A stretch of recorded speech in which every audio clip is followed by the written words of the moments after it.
My name is Elena Reeves.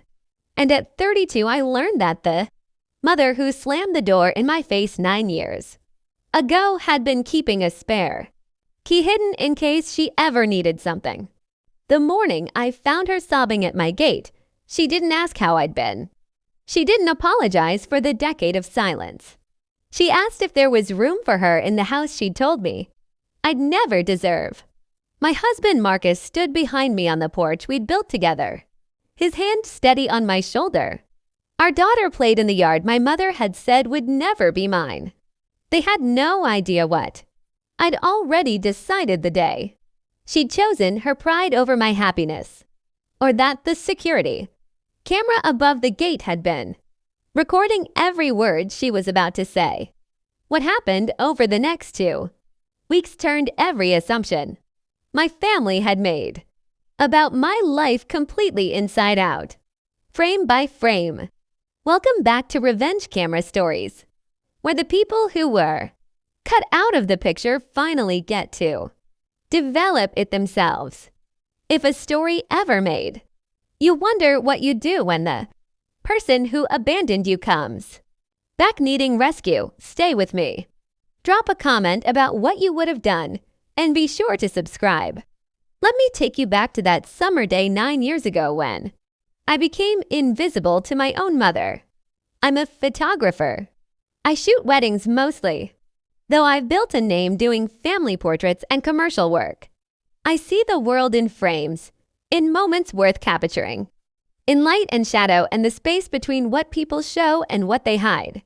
My whole career is built on knowing when to press the shutter, when to wait, and when to let a moment pass unsaved. So trust me when I tell you I remember every detail of the day my mother erased me from her family album. It was June 2015. I was 23. Marcus was 25. A high school teacher with a smile that could light a room and a patience I'd never seen in any man. We'd been together 2 years. He was everything I wanted. Kind, steady, ambitious, funny. He had a degree, a career path, a retirement plan. He wanted the same things I did. Marriage, kids, a house with a porch where we could grow old watching sunsets. There was only one thing about Marcus that my mother couldn't forgive. He was black, and in my mother Patricia's world, that was the only detail that mattered. She'd built her entire identity around what the church ladies thought, what the country club saw, what the neighbors whispered, and a daughter married to a black man didn't fit in the frame she'd spent 50 years perfecting. When I told her Marcus proposed, she didn't ask to see the ring. She sat down at her pristine kitchen table, folded her hands, and said in a voice colder than I'd ever heard, "If you marry him, you are not my daughter." I thought she needed time. I thought love would win. I was 23 and believed in a world where mothers didn't trade their children for approval from strangers. So I gave her 3 months. I sent her our wedding invitation with a handwritten note. I called twice. She never answered. My father Richard just said, "You know how your mother is. Give her space." Space. That's what my family called abandonment space. Marcus and I got married in a small ceremony at a botanical garden. My college roommate stood as my maid of honor. Marcus's family filled the seats on both sides because they refused to let my side stay empty. His mother hugged me before the ceremony and whispered, "We're your family now, baby. And we don't do halfway love." I walked down that all alone, and I smiled the whole way because Marcus was at the end of it. But I'd be lying if I said I didn't scan the chairs one last time hoping to see my mother's face. The space where she should have been sitting was the only shadow in an otherwise perfect day. After the ceremony, I stood by the gate to the garden and looked at the empty street, where I'd hoped she might show up late, flustered, apologetic. She never came. I took one photo of that empty street with my film camera. I still have it. It's the only picture I ever took that I never wanted to remember. That night, My father called, not to congratulate me, to tell me my mother meant what she said. Don't call the house anymore, Elena. Don't come by. She's made her decision. You made yours. And that was it. 23 years of daughter, gone in one ceremony. My younger sister, Vanessa, stopped answering my texts a week later. My Aunt Claire sent a card that said, I hope you're happy with your choice. Like love was a betrayal. Like Marcus was a mistake I'd chosen instead of the gift I'd been given. Here's the thing about being disowned. People think it happens all at once, like a door slamming. It doesn't. It happens in 1,000 small erasures. The birthday calls that stop coming. The holidays you're not invited to. The family photos posted online where theirs. Suddenly space where you used to stand. You get photoshopped out of your own history. And the people who did it act like you're the one who left. But I didn't leave. I was pushed. And I decided if I was going to be out of the frame, I'd build my own picture from scratch. Marcus and I moved 3 hours north to a small city called Maplewood, where nobody knew my mother's name and nobody cared who I'd married. We rented a tiny duplex with a backyard the size of a tablecloth. I started my photography business out of our second bedroom with a camera. I bought used in a website I built myself. Marcus taught 10th grade English and coached the debate team. We worked, God. We worked. Double shifts, side gigs, weekend weddings. I shot everything. Graduations, newborns, corporate headshots, real estate listings. If someone needed a moment captured, I was there with a lens and a smile. Slowly, carefully, we built something. By year 3, I had a studio. Small, but mine. By year 5, I was booking weddings a year in advance. By year 7, Marcus had become the head of his department and we'd bought a house. Not huge, but ours. 3 bedrooms, a wraparound porch, a yard big enough for the kid we were planning. And in year 8, our daughter Ava was born. 6 pounds, 9 ounces of perfect. She had Marcus's eyes and my nose and a laugh that sounded like music. The day we brought her home, I stood on our porch holding her and thought, this is the family I built. This is the frame I chose. I hadn't spoken to my mother in 8 years. Not one word. I didn't send birth announcements. I didn't post photos where she could see them. I'd learned a long time ago that the people who don't show up for your joy don't get to guest star in your happiness. But I wasn't cruel. I kept tabs. My cousin Leo, the only one who'd stayed in touch, gave me updates whether I asked or not. My mother was fine. My father was fine. Vanessa had gotten married. And Claire's husband had died. Life went on in the family that had erased me, and I let it. I didn't need them anymore. Then, 9 years after my wedding, my security camera caught something I wasn't expecting. My mother standing at my gate, crying. It was a Tuesday morning in late April. Marcus had already left for work. Eva was in preschool. I was editing photos in my home office when my phone buzzed with a motion alert from the camera system we'd installed last year. I get them all the time. Delivery trucks, neighbors walking dogs, birds setting off the sensors. But this time, the thumbnail made me stop. A woman at the gate. Gray hair, thin shoulders. A face I hadn't seen in person in almost a decade but would recognize in any crowd. My mother. I opened the live feed and just watched. She was standing outside the gate, not ringing the bell, just staring at the house like she wasn't sure it was real. She had a suitcase beside her. Her face was red and swollen like she'd been crying for hours. I should have felt something. Anger, maybe, vindication. The rush of seeing the womanhood. Abandoned me finally standing on the outside looking in. But all I felt was cold, clear focus. The same thing I feel when I'm setting up a shot. Adjust the aperture. Check the light. Wait for the right moment. I saved the video file. Then I walked to the front door and stepped out onto the porch. She saw me and her whole body sagged like someone had cut a string. "Elena," she said, and her voice cracked. I didn't move from the porch. I just stood there with my arms crossed and waited. "I didn't know where else to go," she said. Still, I waited. "Your father," she stopped, swallowed, started again. "Your father left me." There it was. The reason she'd found me after 9 years. Not love, not regret. Not because she'd woken up one morning and realized what she'd lost. Because the man she'd chosen over me had walked out. And now she needed somewhere soft to land. "How long?" I asked. My voice sounded far away, even to me. 3 months ago, she wiped at her face with a tissue that had been shredded to lace. He met someone at his golf club. Younger, he moved out. Filed for divorce. I tried to. I thought I could manage on my own. But the house he's selling the house. Elena, everything's gone. Vanessa won't return my calls.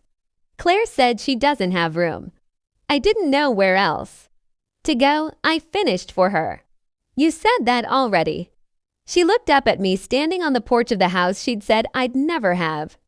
And I watched her realize what I'd built. The wraparound porch. The fresh paint. The flower boxers. The swing hanging in the oak tree. The security camera above the gate with its blinking red light. "You've done well," she said quietly. "I have." "Is that?" She glanced toward the swing. "Do you have children?" "A daughter." "She's 4. Something broke behind my mother's eyes. "I have a granddaughter."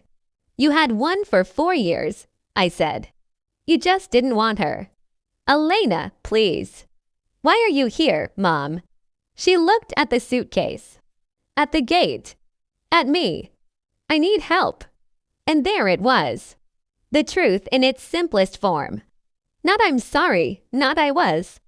Wrong, just "I need help" the same way someone asks for directions or spare. Change, transactional, desperate. I could have said no. I could have told her what she'd told me 9 years ago. "You made your choice. Live with it." I could have closed the door the way she'd slammed hers. But I didn't. Instead, I said, "I'll help you. But not today. Come back Thursday at noon. We'll talk then." Thursday. "Elena, I don't have anywhere to." "There's a motel 2 miles down the road. The Crossroads Inn, they have weekly rates." Her face went pale. "I don't have money for a motel." I pulled out my phone, opened my banking app, and sent her $200. Her phone buzzed in her purse. "Now you do, Thursday, noon. Don't be late." I went back inside and watched through the camera as she stood there for another 5 minutes, staring at the house, before finally picking up her suitcase and walking away. Then I called Marcus. "Babe, you're not gonna believe who just showed up," I said when he answered. I told him everything. He listened the way he always does, quiet, thoughtful, when I finished. He said, "What do you want to do?" Not "what should you do?" Not "what's the right thing?" "What do you want?" That's Marcus. That's why I married him. "I want to make sure she understands exactly what she threw away," I said. "And I want her to hear it from everyone she tried to impress." Marcus was quiet for a beat. Then he said, "You're gonna bring the family here, aren't you?" "I'm gonna let her see what a family actually looks like." I spent the next 2 days making calls. Not to my mother's family. To mine, the real one. Marcus's mother, Miss Diane.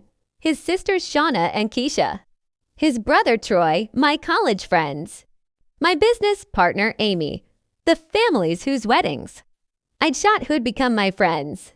The neighbors who'd watched Ava grow up. I invited them all to the house Thursday at noon for what I called a family gathering. I didn't explain why. I just said, "Trust me. You'll want to be there." Then I did something I hadn't done in 9 years. I called my cousin Leo.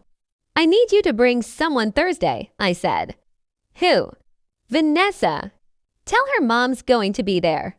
Tell her if she ever wants a relationship with me or with her niece, she needs to show up and listen. Leo was quiet. Then, you're really doing this. She came to my gate crying, Leo, after 9 years of silence. And the only reason she came was because she needed something.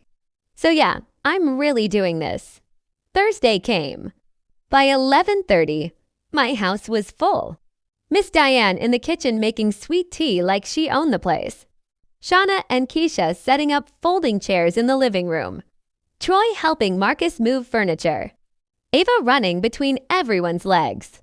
Delighted to have her whole world under one roof. Emmy leaned against the kitchen counter and said, "You gonna tell me what this is about? Or am I just here for moral support and sweet tea?" "Both," I said. "My mother's coming. The one who disowned me for marrying Marcus."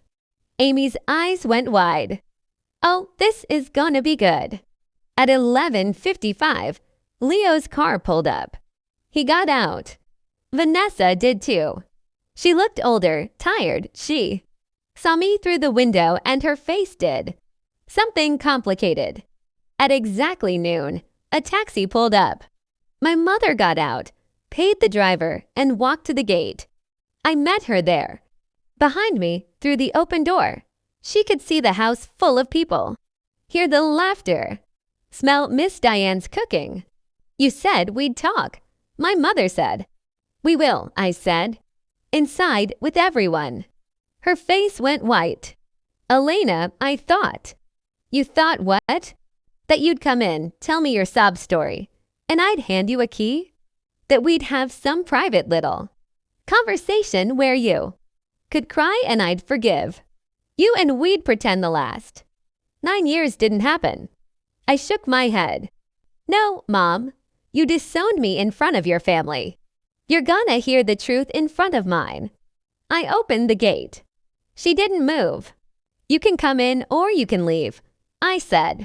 "But if you leave now, this door closes for good." She picked up her suitcase and followed me inside.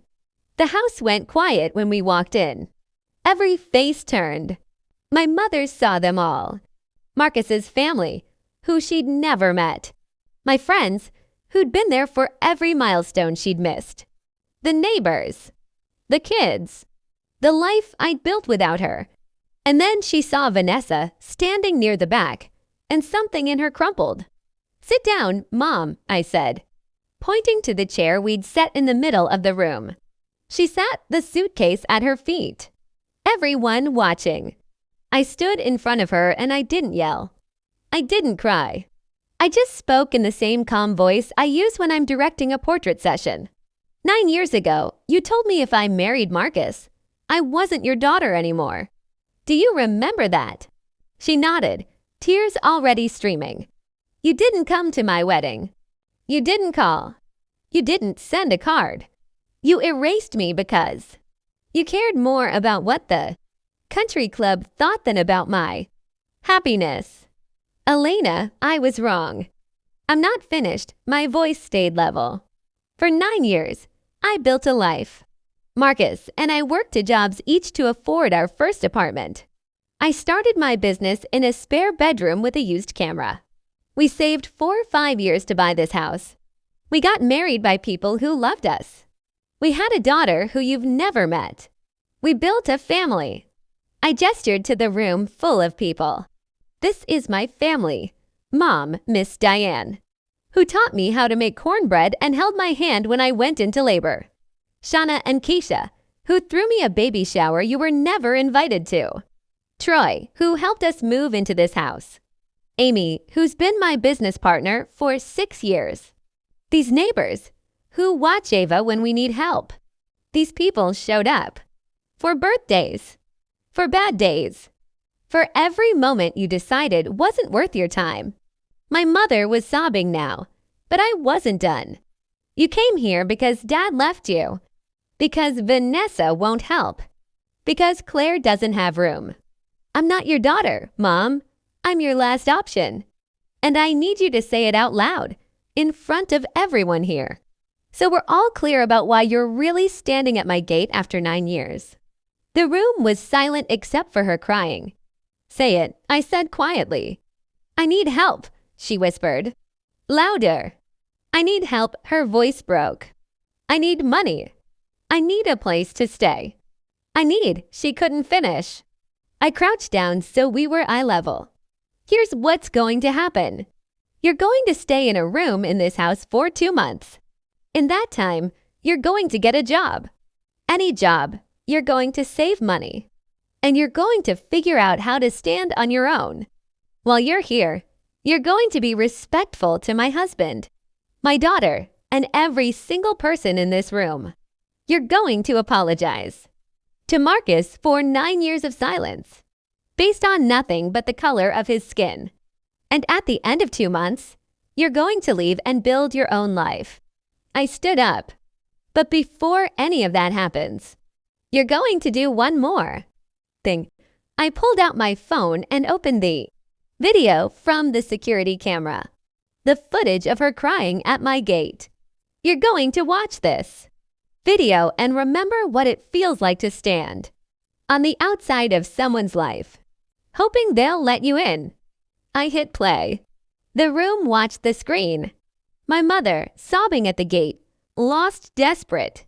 When it ended, I said, "That's what I looked like 9 years ago, standing outside your life.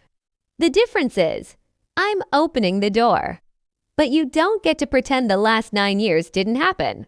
You don't get to skip to forgiveness. You earn your way back, one day at a time, or you don't come back at all." Miss Diane spoke from the kitchen, her voice carrying the weight of a woman who'd raised 4 kids and buried a husband and knew exactly what grace cost. "And while you're here, Patricia, you're gonna learn how a real family works. No conditions, no country clubs, just people showing up for each other." My mother looked around the room, at Marcus standing calm and steady by the door, at Ava peeking around her grandmother's legs, at Vanessa crying quietly in the back, at all these strangers who'd loved me better than her own blood had. "I'm sorry," she whispered. "I know," I said. "But sorry is just the start." 2 months turned into 3.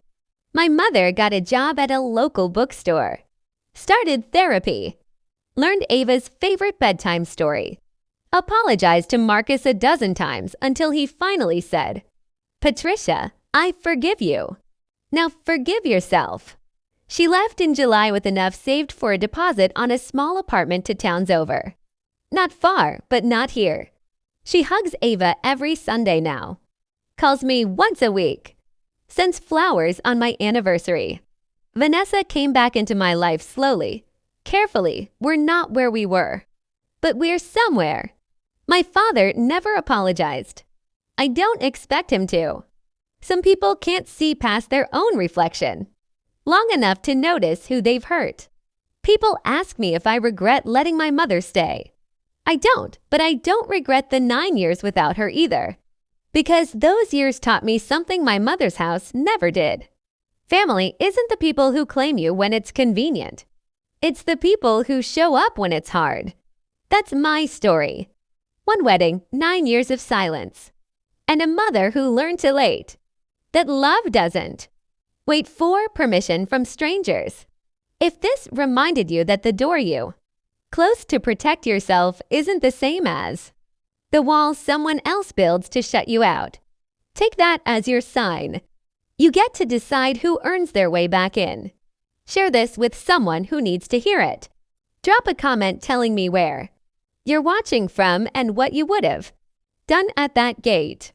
Hit subscribe for more stories about the families we choose and the boundaries we build.